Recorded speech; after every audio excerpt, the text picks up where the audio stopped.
បងអពុមីងនេះត្រាក់ទ័រកម្លាំង98សេះបងពងមុខធំមាំមកបងអើយនេះ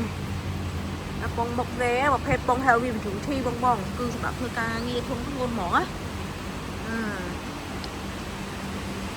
អានេះយ៉ាងណាថាបើបងអពុមីងដែលគាត់ប្រើត្រាក់ទ័រក៏មកប្រើជាមួយត្រាក់ទ័រមួយនេះបច្ចេកវិទ្យារបស់វាគឺទំនើបហើយងាយស្រួលប្រើមែនតើចាឥឡូវបង្ហាញព័ត៌មានបង្ហាញរូបរាងទូឲ្យបងមើលសិនណា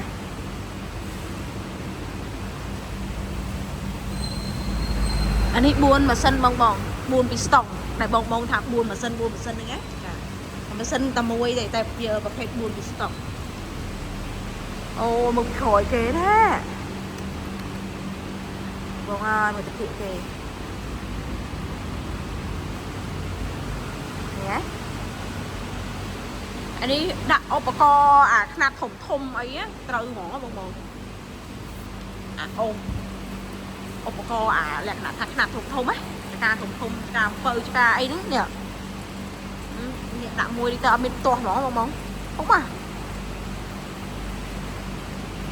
ដល់ពេលរូបរាងអញ្ចឹងដូចប្រហែលត្រីហីបងអាត្រីសមុទ្រ